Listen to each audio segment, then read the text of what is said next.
Naam, wakati serikali ikiwasilisha bajeti ya mwaka wa fedha 2026-2027, mwananchi wa kawaida amekuwa akijitahidi kusawazisha matumaini yake yalingane na bajeti ndogo ya kila siku, kila wiki au hata kila mwaka kwa muda wa zaidi ya mwaka mzima. Huku gharama maisha ikiendelea kupanda, familia nyingi zina matumaini kwamba bajeti ya mwaka huu itakuwa na hatua zitakazofanya maisha yawe rahisi zaidi. Mwanahabari wetu Daniel Kariuki ametangamana na mwananchi ili apate tu taswira kamili ya jinsi mwananchi wa kawaida anakabiliwa na changamoto za kusimamia bajeti yake ya kila siku. Mamilioni ya Wakenya huamka kila siku na kuelekea kazini wakiwa na matumaini kwamba mwishoni mwa siku wataweza kulisha familia zao na kumudu maisha yenye utulivu na staha.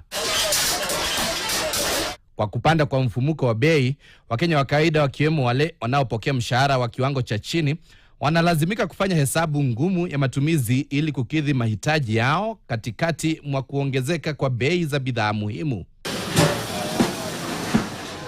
Tulikutana na Jacqueline Mboya, muuzaji wa mayai ambaye huamka saa 12 asubuhi na kuanza rasmi shughuli zake za kila siku. Sinyanya nanunua 100 na ni kidogo kabisa, iwezi tosha. Na kitunguu, pilipili na hizi tomato zote ziko hapo.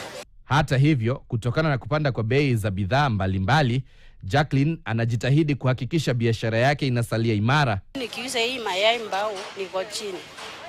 Kwa vile hii kreti inauzwa na 480.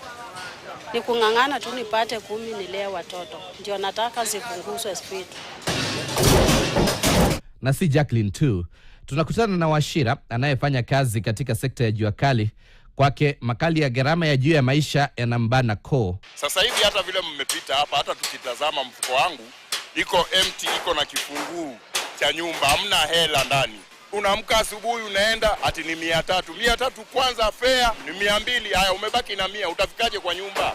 Wanaopokea kipato cha chini wamekuwa na matumaini kwamba bajeti ya mwaka wa kifedha 26-27 iliyowasilishwa na serikali ingewakumbuka na kuwapunguzia mzigo wa ushuru, japo hali si hali. Vile kila kitu yote iko juu. Ukienda kwa duka kununua vitu, mafuta iko juu kabisa, kila kitu iko juu. Angalie wananchi wa kawaida wa chini, sisi wenyewe tunaumia.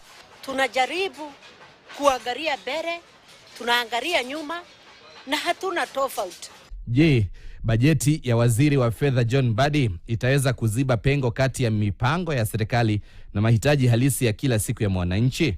Huku serikali ikiwasilisha bajeti yake ya mwaka wa kifedha mwaka 2026-27, Wakenya wanasalia na matumaini kuwa hali itabadilika na angalau gharama ya maisha kuweza kushuka. Daniel Kariuki, KTN, Nairobi.